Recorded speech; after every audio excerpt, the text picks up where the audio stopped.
Today our topic is Ind AS 36 impairment of assets. Ind AS 36 impairment of asset.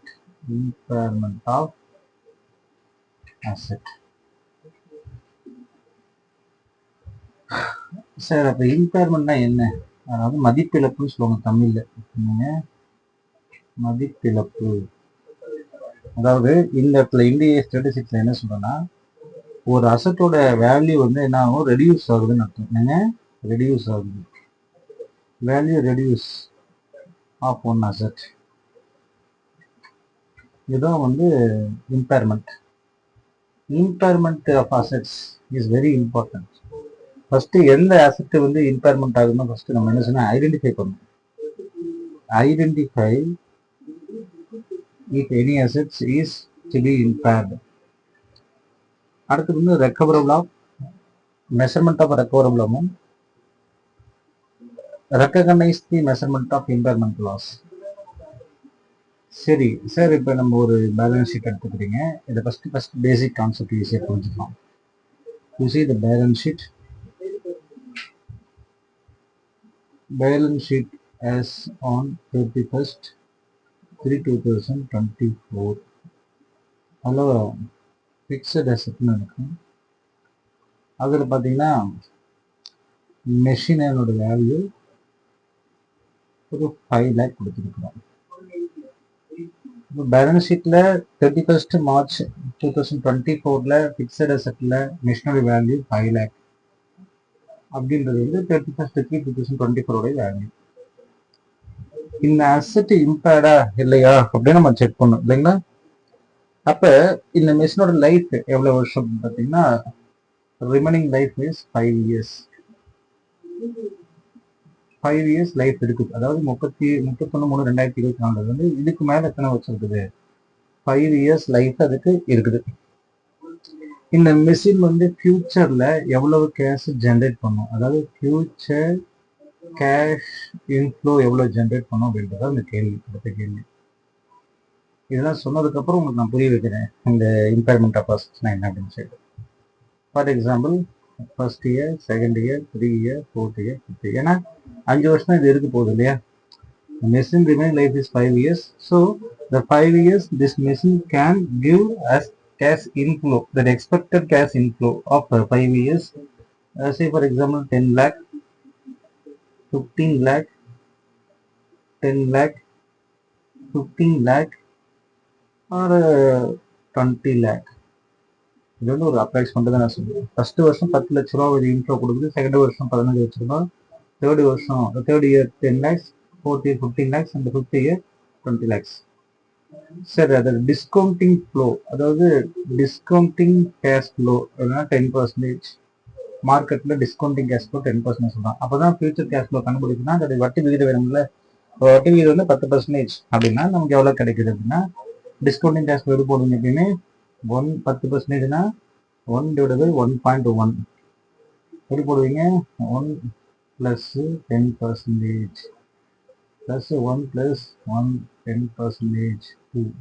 இதுதான் வந்து நம்ம என்ன செய்வோம், 1/0. அடுத்தது 8.26, 7.7513, 6830, 6209, 6209. இதுதான் டிஸ்கவுண்டிங் கேஷ் ஃப்ளோ. ஸோ அப்போ 10 lakh into 0.909, 9.09. அடுத்தது 8.826 into 15 lakh, 12.39. அடுத்தது 10 lakh into 0.7513, 7513. அடுத்தது 6830, 15 lakh, 10.245. Last one 20 lakhs into 0.6209, so 12.418. So totally 1 2 3 4 5 years. What is 5 years total? 10.3 245 plus 7.59 plus 3.39 plus 9.0. So 51.656. See, 51.656 இதில் ஏதாச்சும் இருந்துச்சுன்னா இதை கிளியராக செக் பண்ணி பார்த்துக்கோங்க. So this is the concept. 51.650 இது வந்து ஃபியூச்சர் கேஷ் இன்ஃப்ளோ. அதாவது ஃபியூச்சரில் இந்த மெஷினரி 5 வருஷம் உழைச்சதுன்னா எனக்கு இந்த மிஷினரி எனக்கு கிடைக்கக்கூடிய கேஷ் இன்ஃப்ளோ. அப்போ எவ்வளோ சொல்கிறாங்க? Cash inflow 51.650. Yes. Next balance ஷீட்டில் வேல்யூ 5 lakh இருக்குது. சரி 5 lakh நான் போட்டு தவறு, இந்த இடத்துல இருந்து 50 lakh. மெஷினுடைய ஃபிக்ஸ்ட் அசெட் வேல்யூ 50 lakhs. இந்த ஃபியூச்சர் எனக்கு ஜென்ரேட் பண்ண தரக்கூடிய வேல்யூ வந்து 51 lakh. என்னங்க 51 lakh. Very simple. இது வந்து 50 lakh. இது வந்து என்னது 50 lakh. நான் 5 லட்சம் சேர்த்தா தப்பில்ல, 50 லட்சம். இப்போதான் நம்ம என்ன செய்ய போகிறோம்? இம்பேர்மெண்ட் ஆஃப் அசெட்ஸை கண்டுபிடிக்க போகிறோம். என்னன்னா இம்பேர்மெண்ட் ஆஃப் அசெட்ஸுக்கு சில ஃபார்முலாஸ் இருக்குது. என்ன ஃபார்முலா அப்படின்னு பார்த்தீங்கன்னா ரொம்ப சிம்பிளான ஃபார்முலாஸ் நான் சொல்ல போகிறேன். அதாவது இம்பேர்மெண்ட் டெஸ்ட் நம்ம செக் பண்ணுறோம். இம்பேர்மெண்ட் டெஸ்ட்டு அதுக்கு என்ன ஃபார்முலானா கேரிங் அமௌண்ட். என்னங்க? Carrying amount minus recoverable amount.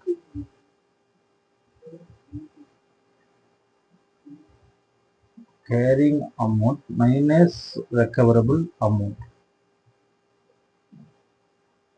If you see positive results, then it is called impairment loss. Impairment loss. See, இந்த கணக்கில் பார்த்தீங்கன்னா what is carrying amount? Carrying amount balance today 50 lakh. What is recoverable amount? Future cash flow inflow எவ்வளவு நமக்கு 51,60,60. 51 lakh வந்துருச்சு. 15,65,000 I think. இது positive நெகட்டிவ்ல வருது. அப்படிங்கும் போது இங்க இம்பேர்மெண்ட் லாஸ் இல்லை.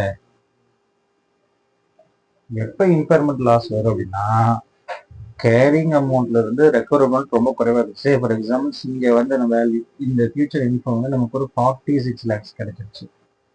அப்ப 50 lakhs divided by 46 lakhs, then 4 lakh is a impairment loss. அப்ப இம்பேர்மெண்ட் லாஸ் என்னன்னா வெரி சிம்பிள். கேரிங் அமௌண்ட்டை விட ரெக்கவரபிள் அமௌண்ட் வந்து அதிகமா இல்லாம குறைவா இருந்துச்சுன்னா இந்த பேலன்ஸ் அமௌண்ட்டு தான் இம்பேர்மெண்ட் லாஸ் அப்படின்னு நீங்க சொல்றீங்க. இந்த ரெக்கவரபிள் அமௌண்ட்டை ரெண்டாவது பிரிக்கலாம்ன்றாங்க. இந்த ரெக்கவரபிள் அமௌண்ட்டை வந்து ரெண்டாவது பிரிக்கலாம்.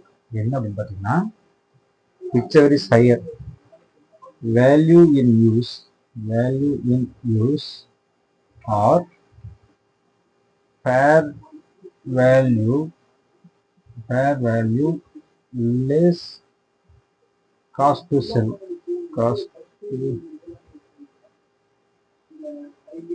Fair value less cost to sell.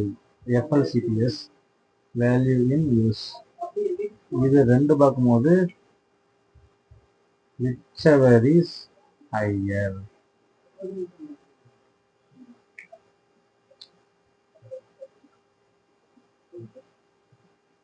Whichever is highest. Value in use FLCPS. For example, value in use அப்படின்றத நம்ம கண்டுபிடிச்சோம். வேல்யூ இன் யூஸ்னா இதுதான் value in use. Future cash இன்ஃப்ளோன்றது வந்து value in use. Future cash inflow நல்லா கவனிச்சு. Future cash inflow அதுதான் value in use. Fair value loss, fair value for example fair value வந்து 52 லேக் இருக்குதுன்னு வச்சுக்கோங்க.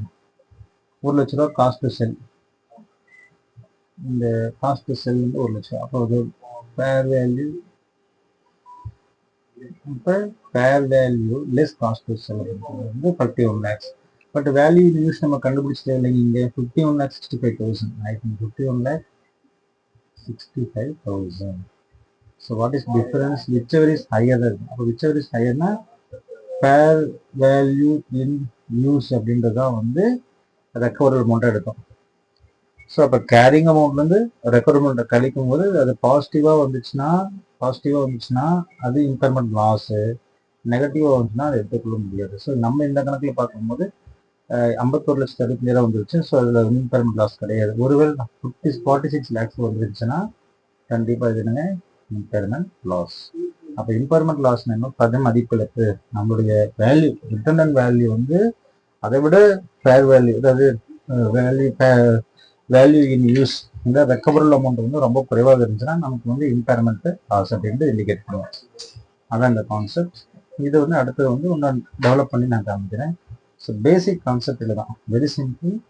Carrying amount minus recoverable amount is equal to positive. இப்போ positive, that is impairment loss. பாசிட்டிவ்னா நமக்கு figure வந்து ப்ளஸில் வந்துருக்கும். தட் மீன்ஸ் இது நெகட்டிவ்ல இருந்துச்சுன்னா இம்பேர்மெண்ட் லாஸ் இல்லை அப்படின்ற கான்செப்ட். ஸோ ரொம்ப ரொம்ப ஈஸியான கான்செப்ட். இம்பேர்மெண்ட் லாஸ்ன்றது ஃபஸ்ட்டு பத மதிப்பிழப்பு. தேங்க்யூ.